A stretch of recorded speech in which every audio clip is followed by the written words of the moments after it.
Hello and welcome or welcome back to Sarah's Stitch.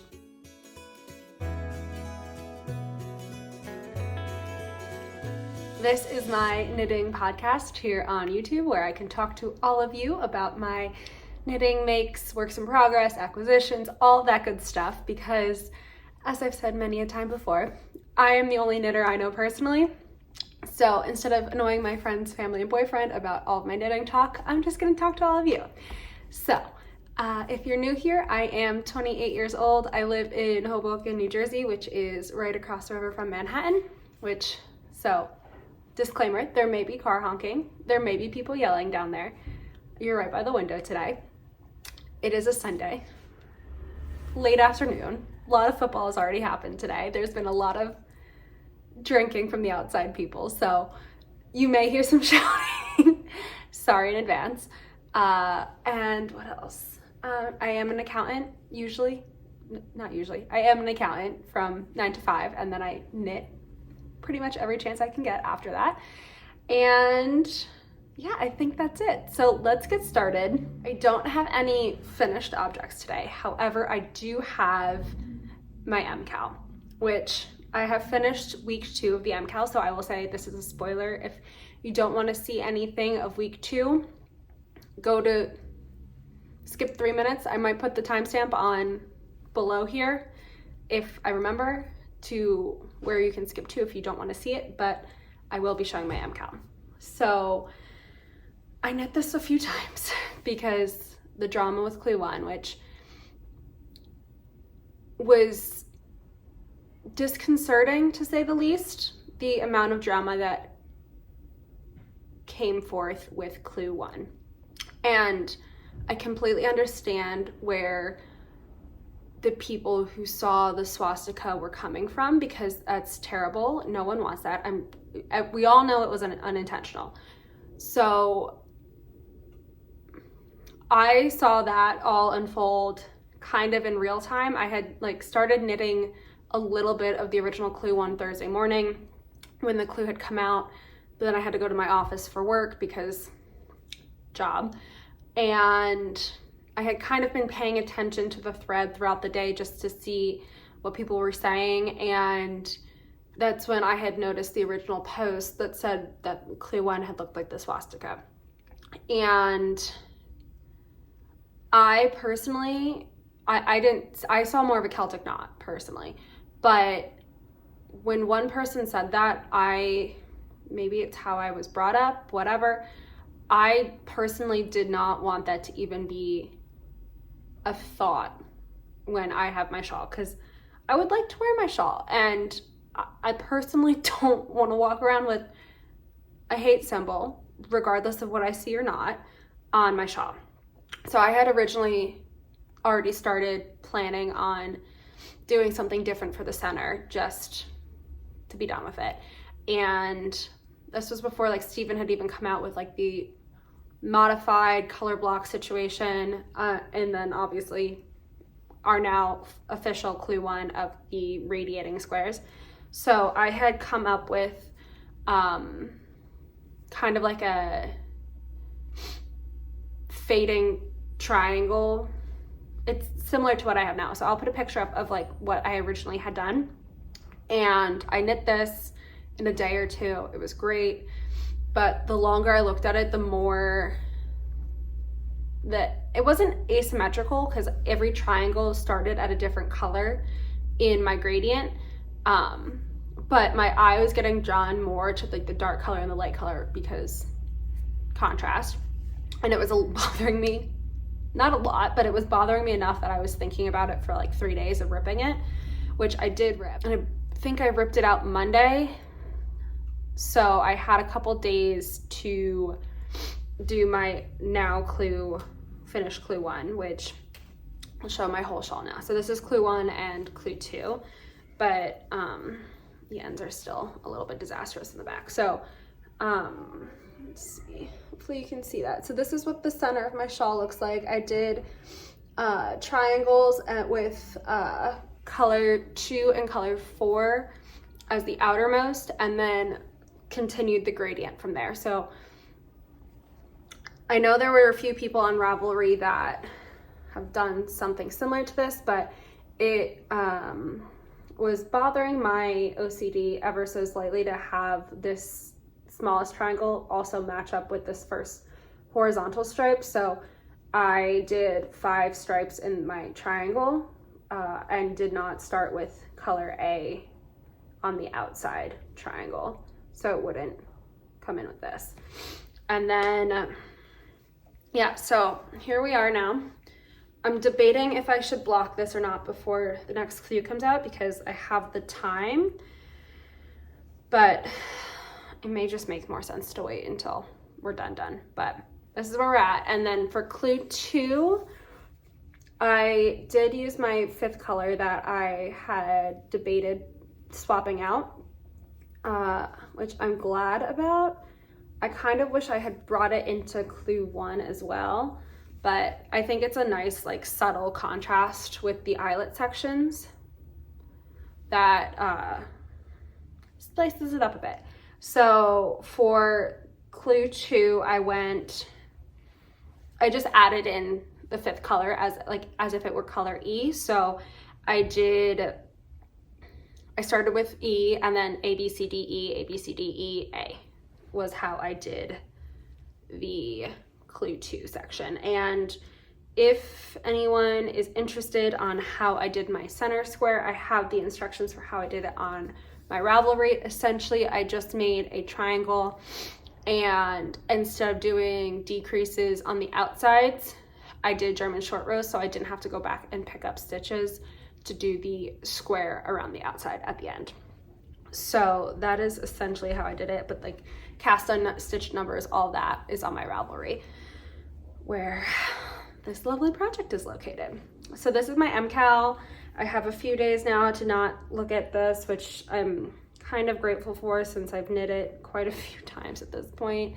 I was still finishing up the end of clue 1 when the clue came out on Thursday. So far, both of these clues have been relatively quick to knit, which has been nice, which intrigues me about what clues 3 and 4 are going to entail, because we're not at like a massive shawl right now. Like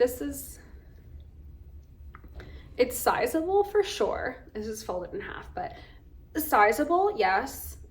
Steven size, not quite yet. So I'm very intrigued to see where we wind up. And I did bring over my yarn that I have, so just to kind of show how much yarn I've used. I was able to salvage a lot of the scraps from my first, so I cast on like the first wedge of the original clue, ripped that. I salvaged a good bit of that, and then I salvaged almost everything from my other initial clue 1 with the multiple, each triangle being different gradients. So this is what I have left. I have about, I want to say at most 5 to 10 grams of each of my main 4 colors, and then I've maybe used 10 to 15 grams of the brown. So this is where we're at with color A, color B, color C, and I wish I remembered all these colors. Actually, I think we have sand, color C is mocha, color B is biscuit. So sand, color A, biscuit, color B, worse for wear. C is mocha, and D, which is definitely what I have the least of right now, is, oh please don't focus on my face, is chestnut. And then truffle is my 5th color I had got. This is all West Wool Bicycle, and colors A through D were the chestnut kit that I got from Steven.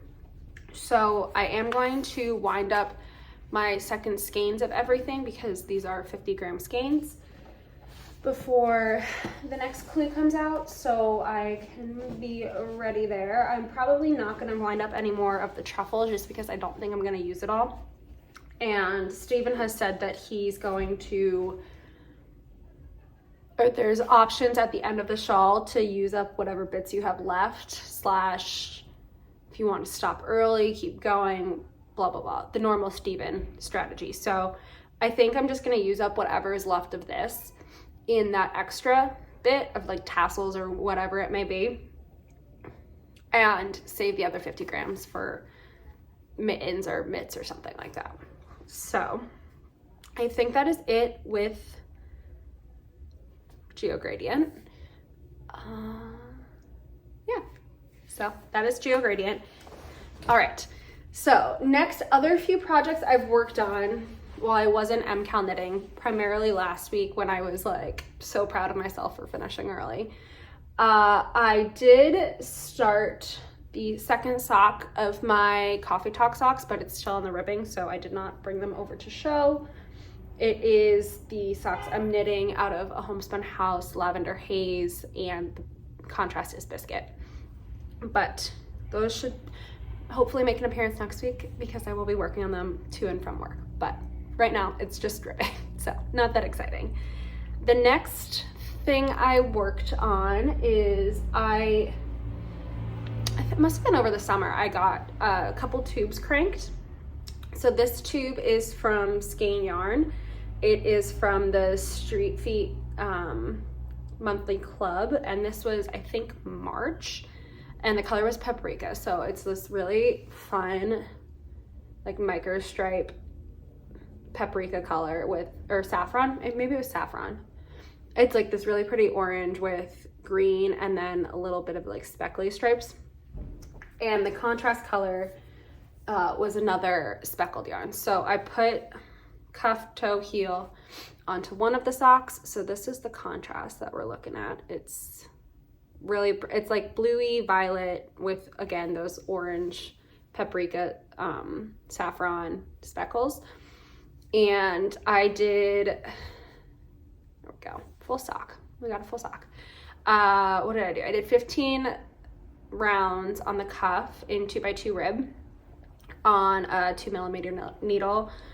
For the heel, I did a new heel,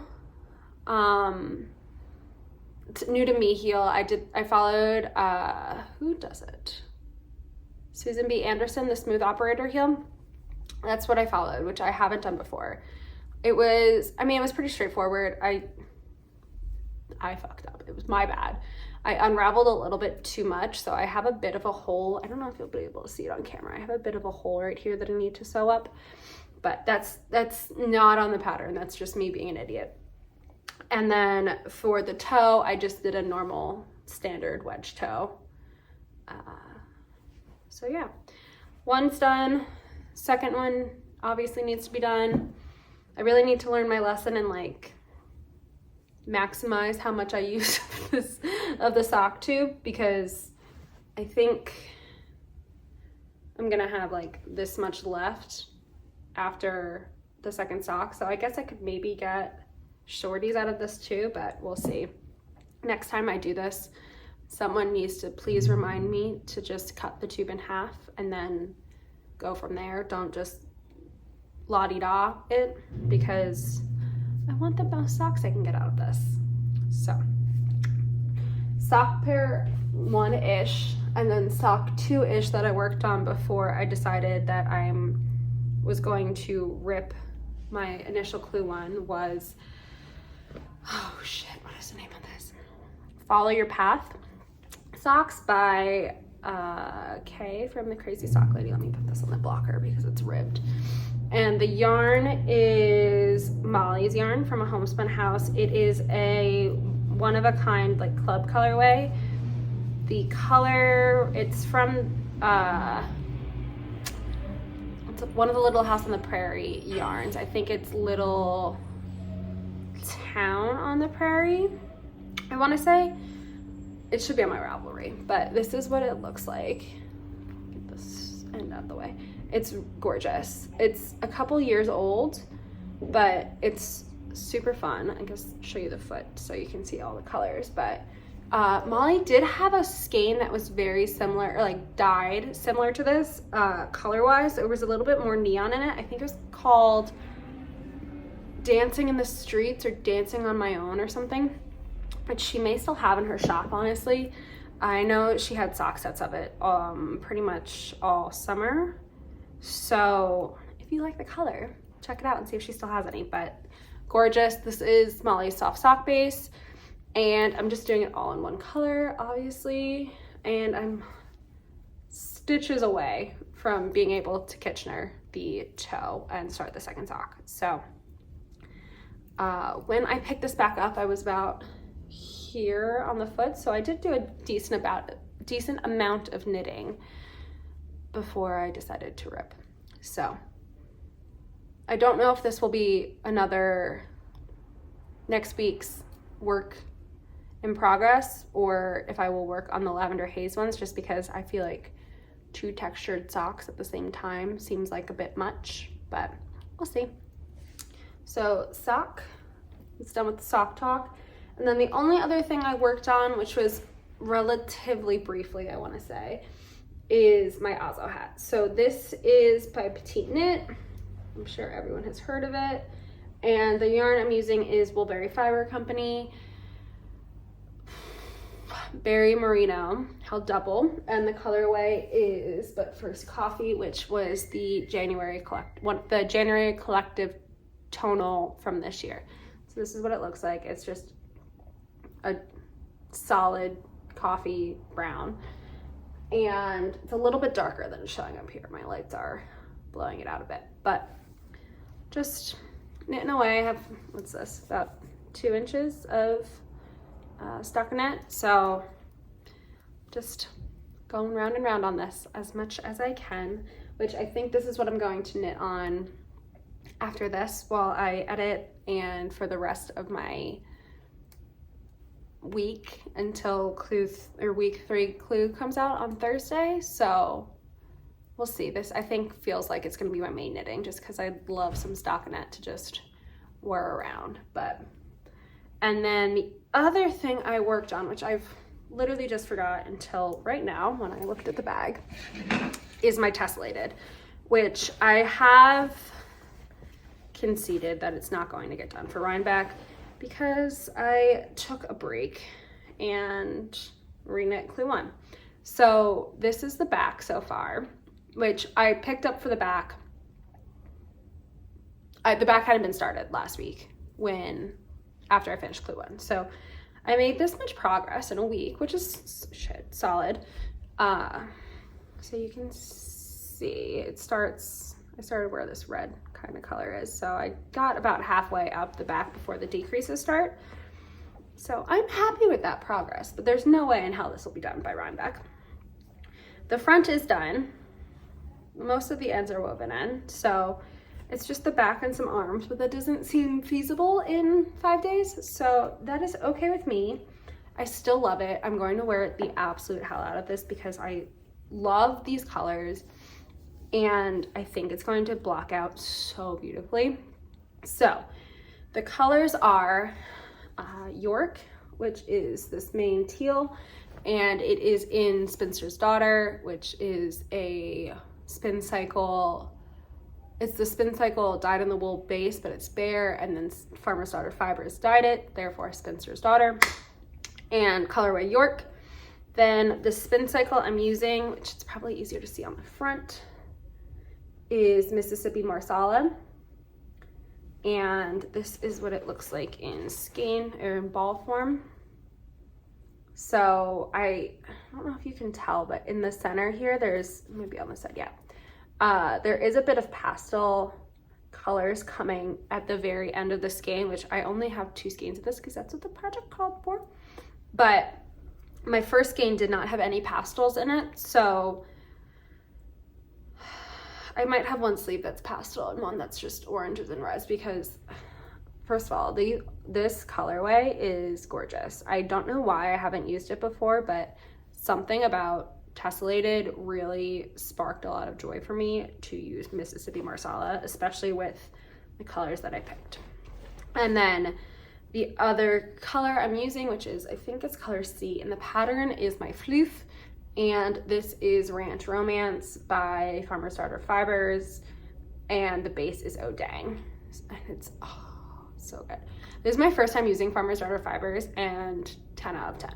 Like, will be getting a lot more of it because it is fabulous. I love Candace's colors, I think they're very wearable for everyone. They're not too out there, but like there are some that are crazy wild, but for the most part they're all very neutral, moody. Ugh, I love them. So that is that. Pattern is by Andrea Mowry, in case I did not say. I am knitting it to pattern. I'm knitting a size 3 and I'm using recommended needle size, all of that good stuff. I don't think I cropped it any more than was written in the pattern, and I did do the tubular cast on for the bottom. It's not gonna focus, but I promise I did it because I love a tubular cast on. And I think that is it for my knitting. I don't have any new acquisitions, which is good because we're not supposed to be buying yarn, even though I will be buying yarn after I stop recording because I need to get floof for my mom's sweaters, but that's neither here nor there, and it relates to projects that are almost in progress anyway, so it doesn't count.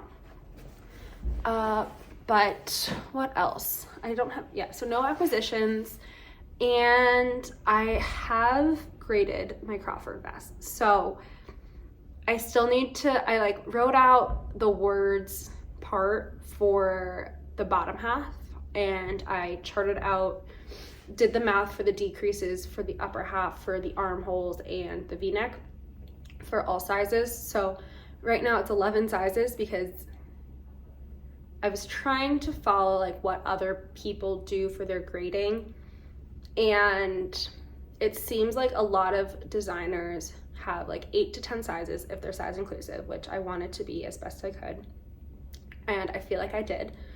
But it seemed like once you got to like 110 or 120 centimeter busts, it started going up in increments of 10 rather than 5, which is what the standard seemed to be for like smaller sizes, which I wanted to give people the flexibility if they wanted to not have to do a 10 centimeter like jump for that like mid to larger size. So I have 11 sizes from 75 centimeter bust to 150 centimeter size bust.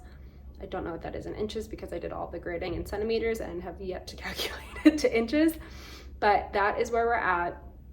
I know a few people commented on my last video saying that they may be interested in testing. So if that is the case, either email me or DM me on Instagram, and you are more than welcome to try the pattern out. It might be a little messy because English is not my thing. Writing specifically, not my thing. Numbers are my thing. So the numbers should math.